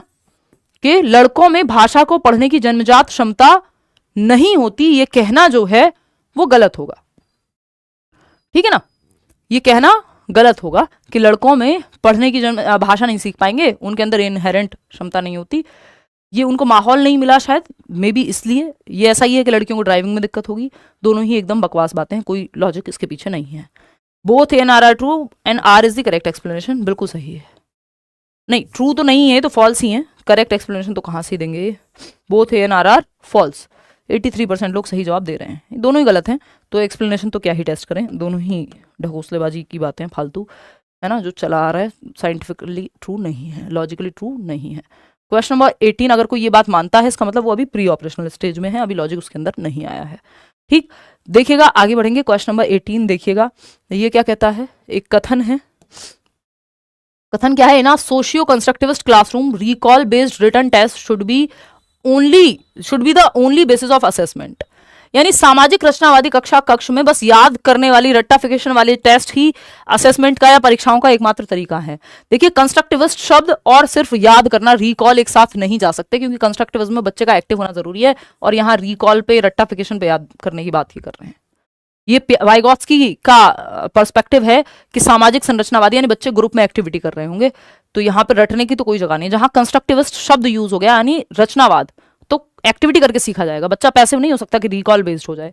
रीजन क्या है, children learn most effectively by rote memorisation. रट्टाफिकेशन से बच्चे सीखेंगे नहीं, मीनिंगफुल लर्निंग से सीखेंगे, अर्थपूर्ण अधिगम से सीखेंगे, जीवन से जोड़ करके सीखेंगे। अगर सोशियो कंस्ट्रक्टिविस्ट या बच्चे की बात हो रही है वाइगॉत्स्की के केस में, या कंस्ट्रक्टिविज्म रचनावाद के केस में जिसमें पियाजे भी शामिल है, तो हम रट के बच्चे बहुत अच्छा सीखते हैं, ये बकवास बात है। रटंत विद्या चलंत नहीं, दोनों ही गलत हैं।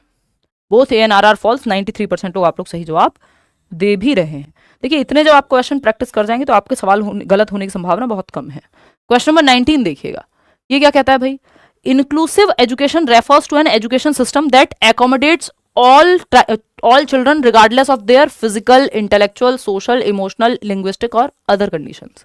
यानी समावेशी शिक्षा या शिक्षण जो है एक ऐसा तंत्र है जहां हर एक तरह के बच्चे को आप एकोमोडेट करते हैं, इंक्लूड करते हैं, चाहे वो उनके शारीरिक अंतर हो, यानी एक बच्चा बहुत ही स्पोर्टी हो सकता है, दूसरा बच्चा एकदम एवरेज हो सकता है स्पोर्ट्स में या फिजिकल एक्टिविटीज के मामले में, दूसरा बच्चा कोई बहुत गिफ्टेड हो सकता है, तीसरा बच्चा एवरेज हो सकता है। यानी हर तरह के बच्चे को इंक्लूड कर रही है आपकी समावेशी शिक्षा। बात सही है, नहीं है कोई दिक्कत? हाँ, ये आए हुए हैं, है ना, निर्भया निगम, मैक्सिमम क्वेश्चंस मल्टीपल टाइम्स आए हुए हैं, ठीक है ना। तो आपको जबरदस्ती ही खराब क्वेश्चन करने तो वो एक अलग बात है, लेकिन पेपर में आए हुए सवाल हैं तो लॉलीपॉप ही आएंगे अगर लॉलीपॉप हैं तो, ठीक। चलिए, तो आप फिर जब आके कहना कि हाँ पेपर तो हो गया हमसे सॉल्व, तो शारीरिक, मानसिक, सामाजिक, संवेगात्मक आएगा, हर तरह का मौका आएगा, हार्ड सेट आएगा तब भी देखेंगे, ठीक है ना। Their physical, intellectual, social, emotional, linguistic और अदर कंडीशंस, बिल्कुल सही बात है, हर तरह का बच्चा है। इंक्लूजन इज नॉट कन्फाइंड, ये बात मैं मान रही हूँ कि आपकी तैयारी सही चल रही है, क्योंकि मैक्सिमम क्वेश्चंस आप सही जवाब दे रहे हो, ठीक है ना। तो उस चीज को और फिर हम लेवल बढ़ा देंगे, लेकिन उतना ही बढ़ाना है जितना पेपर के दायरे में है। बेवजह बढ़ा के कोई फायदा होना नहीं है, फिर वो बेवजह चला जाएगा, आउट ऑफ सिलेबस टाइप की बात हो जाएगी कि नेट के क्वेश्चन आपको करा दिए जाए जबरदस्ती। Inclusion is not confined to the disabled but is a broader term, यानी समावेशन का मतलब सिर्फ डिसेबल्ड बच्चे को इंक्लूड करना नहीं है, हर तरह के बच्चे को, बिल्कुल सही बात है। ये इसलिए सही है क्योंकि इंक्लूजन की सही डेफिनेशन यहां दी हुई है, तो both A and R true and R is the correct explanation. 62% लोग सही जवाब दे पा रहे हैं।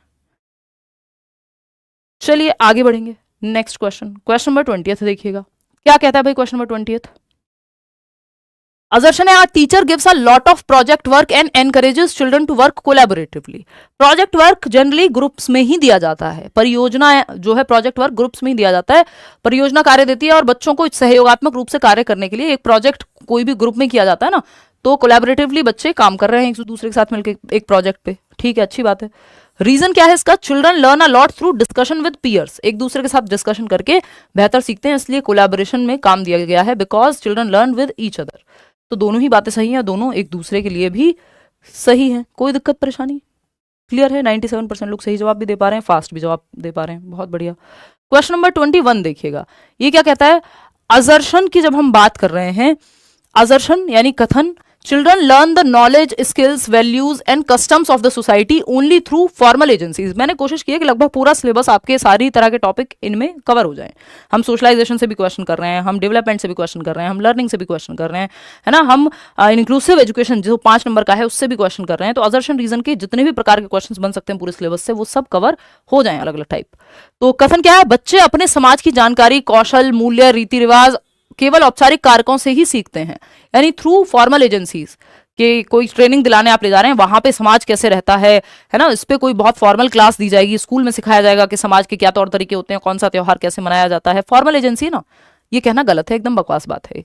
बच्चा इनफॉर्मली, सोशलाइजेशन फॉर्मली और इनफॉर्मली दोनों तरह से होता है, ये जब हम सोशलाइजेशन पढ़ते हैं तो मैं आपको क्लियरली बताती हूँ कि आप स्कूल में भी तौर तरीके सीख सकते हैं, है ना, आप आर्मी में गए हैं तो वहां भी आप तौर तरीके सीख सकते हैं, आप चम्मच कांटे से खाना किसी फॉर्मल इंस्टीट्यूशन में भी सीख सकते हैं, और आप कहां सीख सकते हैं, घर पे भी सीख सकते हैं कौन सा त्योहार कैसे मनाना है। ठीक, तो ये कहना सिर्फ के फॉर्मल एजेंसी सिखाती है, नहीं, इनफॉर्मली भी सीखते हैं आप। समाज के तौर तरीके, नियम, कायदे कानून, परिवार से लेके समाज, पड़ोस से लेके, दोस्तों से लेकर के हर जगह से आप सीख लेते हैं। सिर्फ ऐसा नहीं कि स्कूल जाके ही सीखेंगे। रीजन क्या है इसका? Socialisation is a simple and linear process that takes place in a well planned manner. देखिए, कोई भी प्रोसेस रैखिक नहीं होती या रेखीय नहीं होती, लीनियर नहीं हो सकती, कॉम्प्लेक्स होती है ना। तो ये कहना भी गलत होगा। तो दोनों ही क्या है?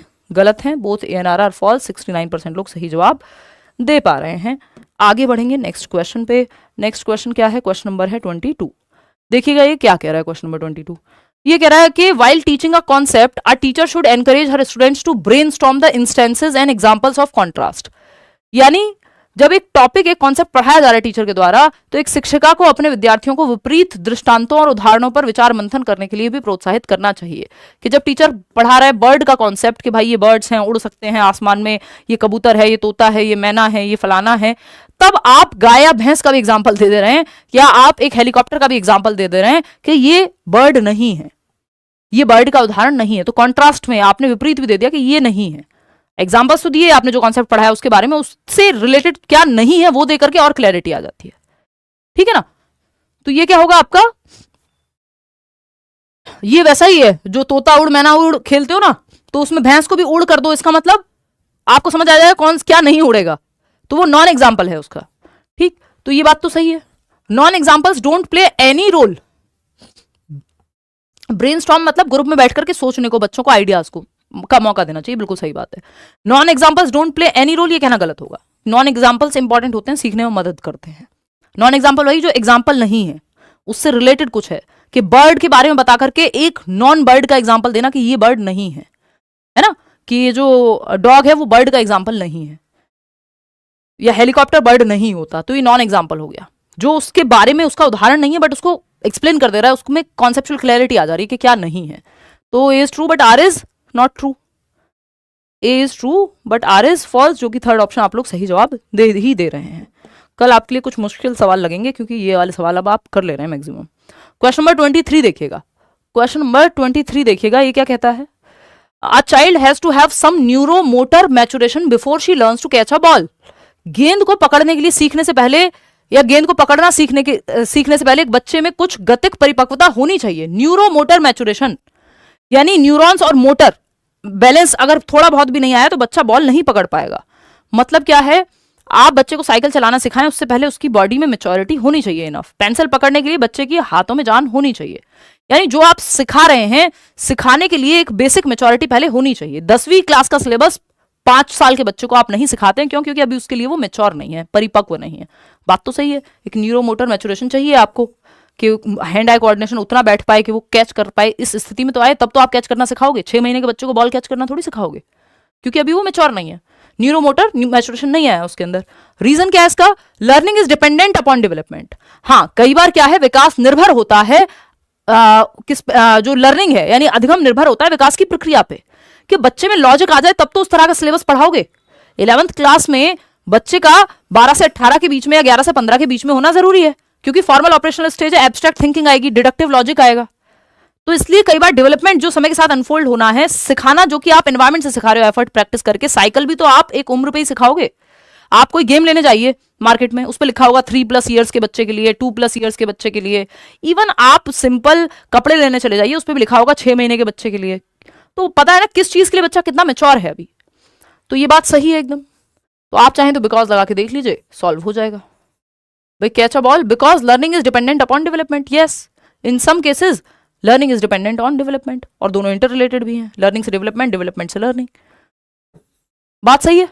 85% लोग सही जवाब दे पा रहे हैं। चलिए आगे बढ़ते हैं। क्या कहता है क्वेश्चन नंबर 24? बताइए क्या कहता था अमेरिका।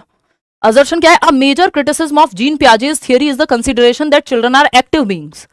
यानी एक जीन पियाजे के सिद्धांत की एक प्रमुख आलोचना उनके द्वारा दिया गया विचार है कि बच्चे सक्रिय प्राणी हैं, बच्चे लिटिल साइंटिस्ट हैं, नन्हे वैज्ञानिक हैं। नन्हे वैज्ञानिक हैं बच्चे, यानी वो एक्टिविटी करके सीखते हैं, वो सक्रिय होकर के अपने एनवायरमेंट में सीखते हैं। कोई पेन मिल जाएगा, उसको खोल के देखेंगे, तोड़ के देखेंगे, चल के देखेंगे, छू के देखेंगे, अपने सेंसेस से दुनिया की समझ बनाएंगे। कोई भी चीज मिल जाए उसको खोलना, तोड़ना, लिखना, पकड़ना, वॉटएवर जो भी एक्टिविटी वो करके सीखेंगे। बच्चे एक्टिव रहते हैं, सिंपल बात। लिटिल साइंटिस्ट हैं, जैसे साइंटिस्ट जो है वो क्यूरियस है, नन्हा वैज्ञानिक, उस तरह से बच्चा लिटिल साइंटिस्ट है है ना। तो ये बात तो सही है, लेकिन ये सही नहीं है कि ये इनका क्रिटिसिज्म है। ये तो प्याजे की अच्छी बात है, ये क्रिटिसिज्म थोड़ी है। क्रिटिसिज्म होती है आलोचना की, इनकी कोई नेगेटिव साइड निकाल के ला रहा हो, नहीं। इस पे क्यों क्रिटिसाइज करेंगे? बच्चे का एक्टिव होना तो प्याजे का दिया हुआ वरदान है एक तरह से। रीजन क्या है? ये तो प्याजे ने कहा कि बच्चे भी सोच सकते हैं, नहीं तो सब कह रहे थे नहीं नहीं बच्चा तो छोटा है। चिल्ड्रन क्या है, रीजन क्या है? Children learn through passive reception of information. बच्चा पैसिव नहीं हो सकता प्याजे के अकॉर्डिंग, कभी भी जीवन में नहीं, पॉसिबिलिटी नहीं है। हमें बच्चे को पूरी पेडागोजी में पैसिव नहीं रखना किसी भी हालत में। तो निष्क्रिय है बच्चा, है बस आप उसमें ज्ञान भर दे रहे हो, नहीं। बच्चा ज्ञान एक्टिवली कंस्ट्रक्ट करेगा, ज्ञान का सृजन करेगा एक्टिवली, यानी सक्रिय रूप से। तो both A and R false, दोनों ही बातें गलत हैं। इसमें कितनी गलतियां कर रहे हो यार आप, हैं? थर्ड ऑप्शन पे लगे पड़े हैं सब। भाई जीन पियाजे के सिद्धांत की एक प्रमुख आलोचना के उनके द्वारा दिया गया विचार है कि बच्चे सक्रिय प्राणी हैं। इस पे कोई क्यों उनको क्रिटिसाइज करे, और कर रहा है तो गलत कर रहा है। Children learn through passive conception reception of information, ये गलत है, दोनों ही गलत हैं। हम डी के साथ जा रहे हैं। क्वेश्चन नंबर 25 देखिएगा, क्या कहता है ये 25? Teachers should use standardised IQ test to measure children's intelligence. Teachers को स्टैंडर्डाइज्ड मानकीकृत आईक्यू टेस्ट का प्रयोग करना चाहिए बच्चे के इंटेलिजेंस को मापने के लिए। और रीजन क्या है इसका? Standardised IQ test can predict intelligence accurately. देखिए इस पे ना बहुत बवाल है कि बहुत लोग ये मानते हैं कि आईक्यू कोई एकमात्र तरीका नहीं है बच्चे की इंटेलिजेंस को जांचने का, और ये कह रहे हैं कि कैन प्रिडिक्ट एक्यूरेटली। तो इस पे भी क्वेश्चन मार्क है। जैसे आपके हार्वर्ड गार्डनर तो मानते नहीं है कि आईक्यू टेस्ट जो है बहुत अच्छा तरीका है, बच्चे सिर्फ आईक्यू के माध्यम से ही इंटेलिजेंस को पूरी तरह से सही से मापा जा सकता है सिर्फ आईक्यू टेस्ट से। नहीं, बच्चे अलग अलग प्रकार से इंटेलिजेंट हो सकते हैं। कोई म्यूजिकली इंटेलिजेंट होगा, कोई स्पोर्ट्स में अच्छा होगा, वो आईक्यू से कैसे पता लगेगा आपको? तो both A and R false, fourth option is the right answer over here. आगे बढ़ेंगे, क्वेश्चन नंबर 26 देखिएगा, 4 सवाल और हैं। असर्शन क्या है? In a classroom of diverse learners teachers should give reasonable autonomy and flexibility. Reasonable autonomy यानी स्वायत्ता देनी चाहिए उनको, इंडिपेंडेंस देनी चाहिए बच्चों को, और फ्लेक्सिबिलिटी लचीलापन, एक तरीका काम ना करे दूसरा तरीके से सीख लो। इन करिकुलम एंड असेसमेंट, चाहे वो सिखाने के तरीके हो उनमें फ्लेक्सिबिलिटी हो, ऑटोनॉमी हो, बच्चों को इंडिपेंडेंस दी गई हो, और चाहे वो टेस्ट करने के तरीके हो। बात तो सही है, बच्चा एक्टिव है। रीजन क्या है? Children learn better when they take ownership, यानी जब वो जिम्मेदारी लेते हैं कि हाँ यार ये मेरा काम है मैं करूंगा। And their learning needs are accommodated, यानी जो उनकी सीखने की जरूरत है उनको समायोजित किया जाता है, मल्टीपल मेथड से सिखाया जाता है। तो बात तो सही है। तो ऑटोनॉमी देने का क्या फायदा है? क्योंकि ओनरशिप का मौका मिल रहा है ना। स्वायत्ता आ रही है, स्वतंत्र है, प्रभुत्व है अपने सीखने पे कि ये मेरा काम है, मेरा क्वेश्चन है, मेरा पेपर है। And their learning needs are accommodated, सीखने के लिए फ्लेक्सिबिलिटी है, एक तरीका नहीं तो दूसरा तरीका, एक तरीके से नहीं जांच पा रहे हैं दूसरे से जांच लीजिए, किसी बच्चे को सुनाने में दिक्कत है उसको टेस्ट लिखवा करके ले लीजिए। तो हर तरह के बच्चे की नीड एकोमोडेट हो गई। रीजन भी सही है, both A and R are true and R is the correct explanation of A, जो कि 93% लोग आप लोग सही जवाब दे ही रहे हैं। आगे बढ़ेंगे, क्वेश्चन नंबर 27 देखिएगा, ये क्या कहता है भाई? It is important for middle school teachers to enable the students to look at the portrayal of gender stereotypes in the media critically। यानी एक माध्यमिक स्कूल के आप शिक्षक हैं, नया माध्यमिक लिखा हो, कोई भी लिखा हो, जेंडर स्टीरियोटाइपिंग पे ध्यान देना ही चाहिए आपको एज अ टीचर। माध्यमिक स्कूल के शिक्षकों के लिए यह महत्वपूर्ण है कि वे मीडिया में जेंडर रूढ़िवादिता के चित्रण को आलोचनात्मक रूप से देखने के लिए छात्रों को सक्षम करें। ये बात तो एकदम सही है कि बच्चे जो है क्रिटिकली देख पाएं कि कहाँ कहाँ मीडिया में, चाहे वो न्यूज़ हो, चाहे वो बुक्स हो आपकी, चाहे वो टेक्स्ट बुक हो, चाहे वो मीडिया हो, कहीं भी आसपास जेंडर स्टीरियोटाइप का जो पोर्ट्रेयल है किस तरह से दिखाया जा रहा है, स्पेशली मूवीज वगैरह में, तो इस पे वो देख पाए, है ना। कि खाना बनाते हुए अगर सिर्फ मम्मी को ही दिखा रहे हैं तो बच्चे को ये समझ में आना चाहिए कि रूढ़िबद्ध बात है, कोई बहुत अच्छी समझदारी की बात नहीं हो रही है यहाँ पे कि ऐसा ही करना चाहिए सबको। Media is an important socialising agency, ये बात भी सही है। क्यों मीडिया में क्यों क्रिटिकली देख पाए, यानी मूवीज में, न्यूज में, यूट्यूब वीडियोज में क्यों देख पाए? Because media is an important socialising agency, क्योंकि मीडिया जो है सामाजिकरण का एक बहुत ही बेहतरीन या महत्वपूर्ण संस्था है। तो जो बच्चे देखेंगे वो सीख जाएंगे। तो क्रिटिकली एनालाइज करें कि जरूरी नहीं है जो भी मीडिया में दिखाया जा रहा है वो सही है, या स्टीरियोटाइप्स कहाँ कहाँ है वो दिखाए जाने चाहिए। कि खाना बनाना है तो मम्मी की याद आ रही है ना, पैसे मांगने तो बच्चा पिताजी के पास ही जा रहा है, तो ये स्टीरियोटाइप का ही तो उदाहरण है और क्या है। तो इसका जो रीजन, ये बच्चे को अगर जिस दिन क्रिटिकली एनालाइज करना आ गया तो ये समझदारी हो जाएगी कि वो उसका जो एनालिसिस है वो सही हो जाएगा। तो both A and R true and R is the correct explanation of A. आगे बढ़ो, क्वेश्चन नंबर 28 देखिएगा, ये क्या कहता है? It is important to provide appropriate materials such as manipulative calculators and maths app. चलिए देखना यार, कुछ नेटवर्क की दिक्कत हो गई थी, मतलब नेटवर्क नहीं है कुछ, तो यहाँ सर्वर क्रैश कर गया था इसका। देखना एक बार, आ जाओ फटाफट से कंप्लीट करते हैं ये। तो बात जो है यहाँ बात चल रही है कि डिसकैलकुलिया वाले बच्चे को कैलकुलेटर दे दो, क्योंकि ऑटिज्म वाला बच्चा जो है रिपीटेटिव टास्क करता रहता है। कोई सेंस बन रहा है दोनों बातों का? दोनों बातें अपनी जगह सही हैं, बट कोई सेंस नहीं बन रहा, जैसे हम बिकॉज लगा के देख रहे हैं। खत्म बात। ये कोई तो परेशान कर रहा है, लोग लिख रहे हैं ब्लॉक हिम, ब्लॉक कर दो कोई भी अगर ज्यादा एक्स्ट्रा किसी को बेचैनी है तो। देखिए हम करते नहीं हैं, बट अगर आप लोग ही कहने लगोगे तो फिर तो करना पड़ेगा। खैर ये तो बाद में देखेंगे, अभी 2 क्वेश्चन बचे हैं वो कर लेते हैं, ठीक है जी। तो ए एंड आर दोनों एक दूसरे के लिए सही नहीं है, क्योंकि ए में कुछ और बात चल रही है, आर में कुछ और चल रही है। दोनों बातें सही हैं लेकिन एक दूसरे के लिए सही नहीं है। तो both A and R true, but R is not the correct explanation of A. Second option is the right answer over here. First नहीं होगा भाई, आर सही एक्सप्लेनेशन थोड़ी है कि ऑटिज्म वाला बच्चा जो है वो रिपीटेटिव टास्क करता है इसलिए डिसकैलकुलिया वाले को कैलकुलेटर दे दो। कोई सेंस बन रहा है? नहीं। दोनों बातें अपने आप में सही हैं लेकिन एक दूसरे का एक्सप्लेनेशन नहीं है। क्वेश्चन नंबर 29 देखिएगा। असर्शन क्या? Teachers who believe that ability is not fixed and can be changed by putting in efforts are likely to motivate students to improve their performance at school. यानी वो शिक्षक जो मानते हैं कि क्षमता जो है निश्चित नहीं है, यानी एबिलिटी के एंटिटी व्यू को ना मान करके वो कहते हैं कि इंक्रीमेंटल है, क्षमता बढ़ाई जा सकती है मेहनत करके। इस बार भी इस पर क्वेश्चन आया हुआ है। और प्रयास से बदला जा सकता है, बच्चा सीख सकता है, प्रदर्शन में सुधार आ सकता है। तो बच्चे को वो प्रेरित करेंगे जो टीचर्स ये मानते हैं कि एबिलिटी इंक्रीमेंटल है ना कि फिक्स्ड। एंटिटी व्यू में विश्वास नहीं रखते, और एंटिटी व्यू में विश्वास नहीं रखना, एंटिटी मतलब फिक्स्ड है एबिलिटी, तो फिक्स नहीं मानना है, एबिलिटी को आपको इंक्रीमेंटल मानना है कि हम बढ़ाते रह सकते हैं, ठीक है। तो ये सही है कि बच्चों को मोटिवेट करेंगे आगे सीखने के लिए। Motivation is linked to beliefs teachers have about the abilities of students. Motivation linked होती है कि टीचर्स का क्या बिलीफ है बच्चों की एबिलिटीज के बारे में। अगर टीचर्स ये सोचते हैं कि बच्चा सीख सकता है यदि मेहनत करे तो मोटिवेशन बढ़ेगी, है ना। तो ये बात तो सही है, बिकॉज लगा दो, सही बैठ रहा है, दोनों एक दूसरे के लिए सही है। R is the correct explanation of A. Simple. 87% लोग सही जवाब दे रहे हैं। आखिरी सवाल पे आ जाते हैं आज के। क्या कहता है ये आखिरी सवाल? प्याजे का ही सवाल है, देखिए जरा। असर्शन यानी एक कथन है, 4 year old Rakhi can not take into consideration the height and width of the 2 beakers at the same time while pouring the same amount of water into tall and wide beakers. यानी 4 साल की राखी है और ये ध्यान में नहीं रख सकती जब 2 बीकर्स हैं। बीकर्स समझते ना, वो प्याजे के एक्सपेरिमेंट में भी थे। यानी 2 कप मान लो आप, मग्स मान लो 2, है ना। 2 बीकर्स हैं जिनकी विड्थ और लेंथ को, देख लेना मेरी ड्राइंग तो खतरनाक ही है ना। 2 बीकर्स हैं जिनकी विड्थ और लेंथ को जो है, चूहा ही बन जाएगा कुछ देर में बीकर की जगह, है ना। वो कंसीडर नहीं कर पा रही कि विड्थ और लेंथ नहीं देख रही, बस सेम अमाउंट ऑफ वाटर है। यानी 200 ml पानी है जो आपको वो बीकर ए में है या ग्लास ए में है, और 200 ml ही पानी है जो ग्लास बी में है। हो सकता है एक बर्तन चौड़ा हो एक बर्तन पतला हो, इस चीज पे ध्यान नहीं दे पा रही है वो। उसको लग रहा है जो चौड़े बर्तन में गया है वो ज्यादा पानी है, ठीक है कोई नहीं। 4 साल की बच्ची है, प्री ऑपरेशनल स्टेज है, कंजर्वेशन आया नहीं है, सही है, कैसे देख पाएगी। रीजन क्या है? Rakhi is at pre operational stage of cognitive development age पर जीन प्याजे। ये आपको समझ में आ जाएगा क्यों नहीं देख पा रही है बाकी विड्थ और हाइट, क्योंकि उसका ध्यान सिर्फ एक ही चीज पे है, पानी की क्वांटिटी पे। तो बच्चा शेप और साइज के बदलने से वॉल्यूम चेंज नहीं होता, ये बात नहीं समझ में आती। 7 से 11 में आती है, क्योंकि कंजर्वेशन संरक्षण का गुण 7 से 11 में आता है। तो ये बात इसका रीजन सही से दे रही है और दोनों बातें सही हैं, क्योंकि बच्ची अभी 4 साल की है। Both A and R are true and R is the correct explanation of A. 93% लोग सही जवाब दे पा रहे हैं।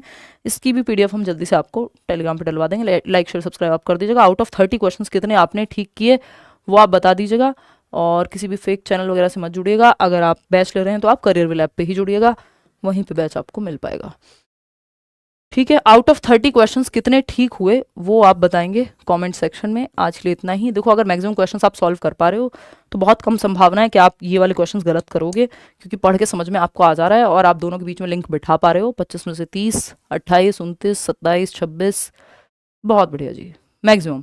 तो मतलब थोड़े और मुश्किल क्वेश्चंस आपको दिए जाने चाहिए। 29.5 बता रहा है कोई, ये कौन सा आपका एजेंसी है जहां से आप टेस्ट करा के आए हो? 29.5 नंबर कैसे लाए हो? लव फ्रॉम आसाम, धन्यवाद जी। चलिए आज के लिए इतना ही, कल मिलते हैं। कल टैग वर्ड्स या की वर्ड्स हम लोग करेंगे, है ना। और कल और परसों आपकी क्लास है, फिर कुछ दिन की छुट्टी है, इतना आप प्रीवियस रिवीजन कीजिएगा, ठीक है। चलिए बाय, टेक केयर।